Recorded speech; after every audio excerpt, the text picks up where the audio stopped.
pagi Om Novi. Pagi Mas. Oke, hari ini saya pagi-pagi sudah sampai Banjarnegara dan kebetulan ini di rumahnya Om Novi Gemilang Abadi Om. Iya. Ini jujur aja Om, ini saya mau nanya lebih banyak Om. Kemarin kan ketemu kita hanya sekedar di gantangan ya Om, di gantangan di jalan tapi kurang maksimal. Saya pengen tahu tentang proses, kebanyakan kan orang pengen tahunya kan prosesnya mencetak lobet konslet ya Om. Kalau sudah konslet kan tentunya rawatannya simple ya Om. Iya. Simple, nggak niko-niko. Tapi kita akan berbicara step by step Om. Jadi ini kan ada bahan-bahan banyak ya Om. Nih ada jenengan ada bahan banyak. Kira-kira menurut jenengan bahan lobet yang bisa diprospek menjadi konslet itu yang seperti apa Om? Kan kemarin waktu Mas ketemu dengan saya kan udah pernah bilang saya. Intinya ya sama. Intinya tetap sama. Itu masalah bahan itu tetap harus ada yang punya karakter. Setelah karakter ada, kita bicara itu yang masuk logika aja. Siapa sih yang punya lobet nggak pengen cepet konslet? Semua pemain itu tetap pengen Mas. Lobetnya pengen cepet jadi konslet, cepet jalan lapangan. Tapi itu sebenarnya tetap butuh waktu. Butuh waktu. Nggak ada proses secepat kilat itu nggak ada. Nggak ada itu. Itu udah rumus nggak ada. Itu saya mau ngomong itu tetap nggak ada. Kalaupun itu cepat berarti dia belinya itu tetap udah mendekati konslet, udah dobelan intinya lah. Udah dobelan. Itu cepat kalau seperti itu. Tapi kita berbicara bahan ya Om. Ya. Kalau jenengan beli, ibaratnya ini yang di samping jenengan ini kan bahan. Ya. Itu jenengan yang dipilih itu bahan yang punya karakter seperti apa? Intinya ini kan baru umur 9 bulan. 9 bulan saya lihat itu dia udah punya birahi. Udah punya birahi, kukur-kukur, habis itu birahi mangluk-mangluk, cagluk-cagluk, habis itu dia bunyi.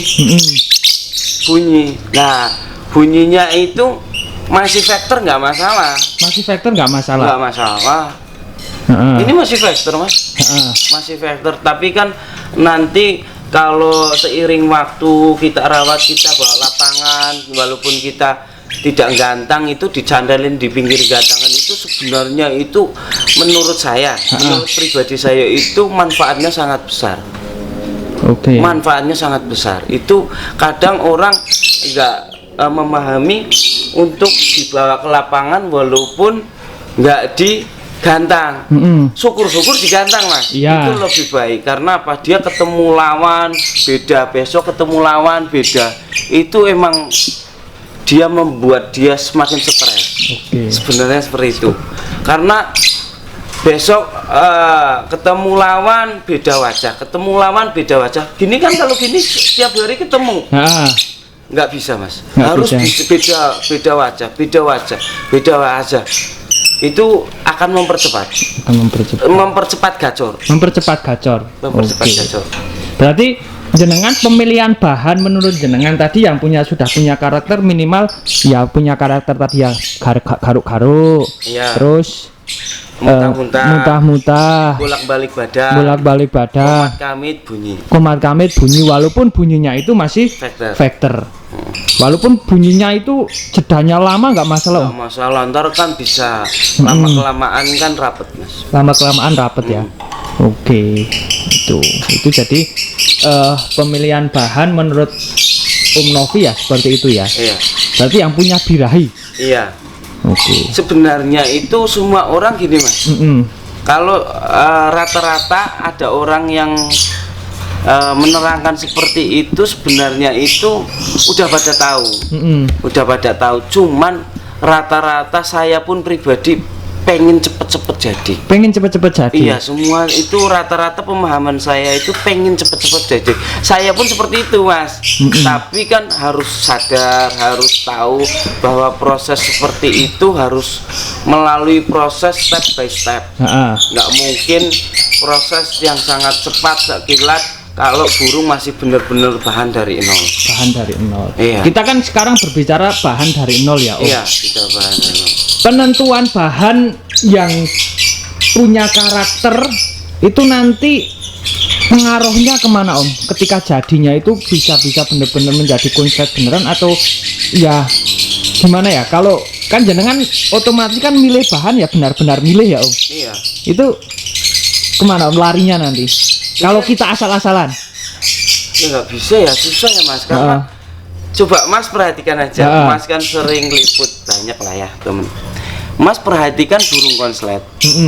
Burung konslet di atas gantangan dia pasti birahi atau gelisah bunyi, bunyi.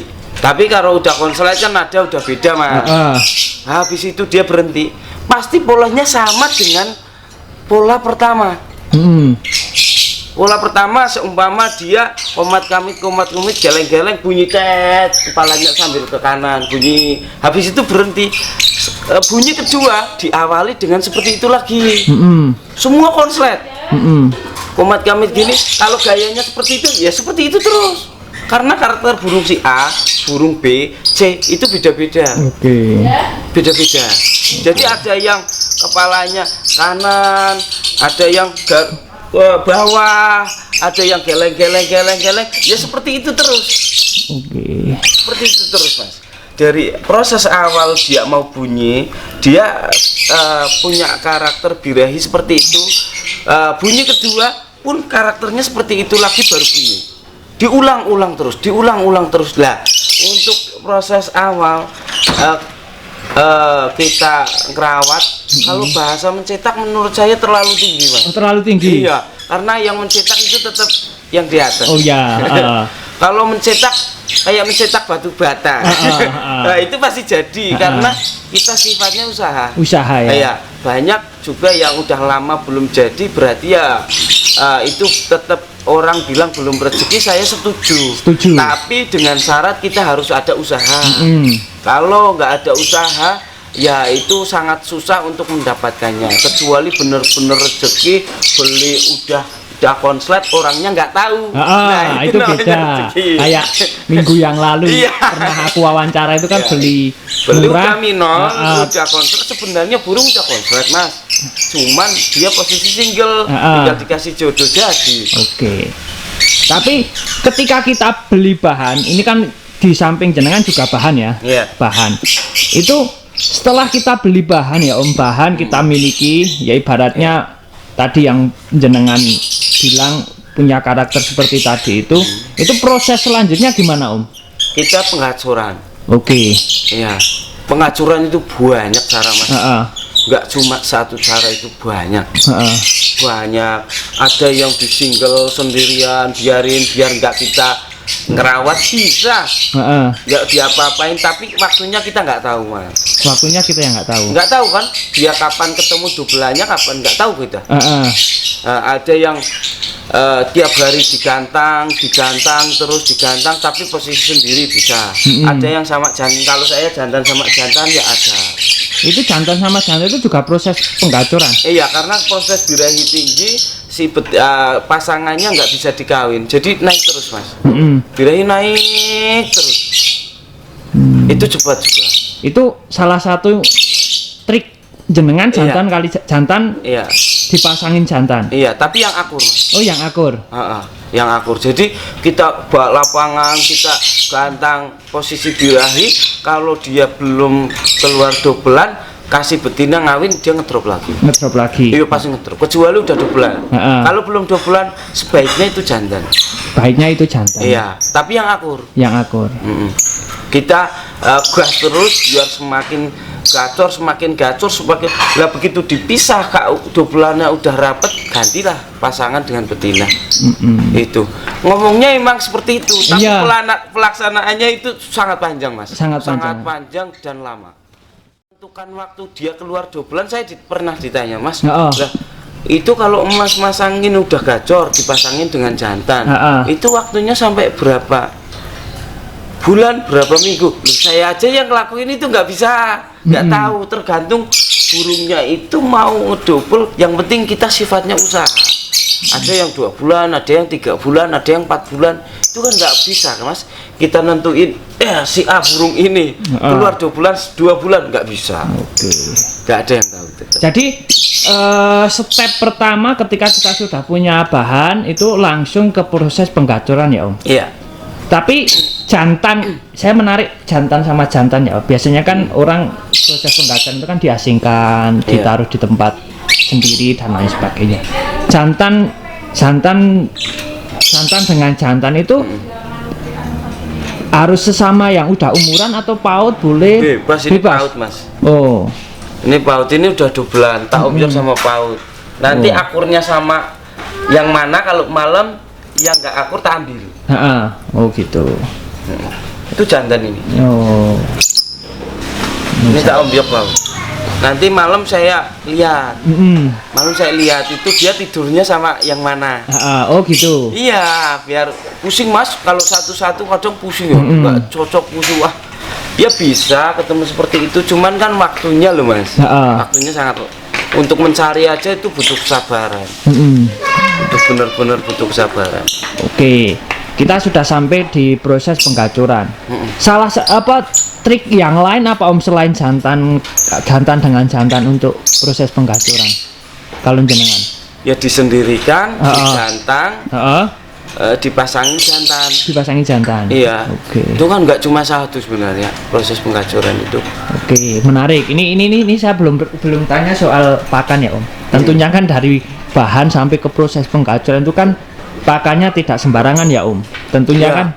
Kalau menurut saya pribadi bikin sendiri. Tapi kalau misalnya orang mau bikin sendiri atau pakan sendiri itu kan hal wajar hak-haknya orang Mas itu. Kalau saya bikin sendiri. Oke, berarti bikin sendiri itu berarti diharuskan menggunakan pakan tinggi atau polosan Om? Tinggi Mas. Tinggi. Polos pun bisa. Saya ngomong di sini. Polos pun bisa. Enggak ada proses burung konslet itu dari polos. Tapi kan dia nggak tahu Mas. Dibiarin di rumah udah setahun setengah. Kan kita nggak tahu Mas. Orang beli di ini proses alami bilang gitu. Lah dia kan nggak tahu sebenarnya dia itu jenuh sendirian, nggak pernah dipasangin sampai ketemu gacor 2 bulan itu sebenarnya udah lama. Ketemu dengan dibeli si A, habis itu baru diproses. Dia nggak memandang proses awal. Ibaratnya dia nggak memandang proses awal, sebenarnya dia itu jenuhnya udah lama sendirian gitu Mas. Gitu. Tapi untuk proses Om pemberian pakan itu berarti kontinu Om. Selama burung itu kita proses penggacoran lah. Iya, sampai keluar 2 bulan, sampai dapat pasangan, sampai jalan lapangan baru kita ganti polos. Ini kayak ini udah ganti polos. Ini udah jalan lapangan polos. Berarti yang sudah jalan lapangan langsung diganti ke polos. Polos langsung aja, saya nggak bertahap dari sedikit-sedikit enggak. Saya langsung tak ganti polos.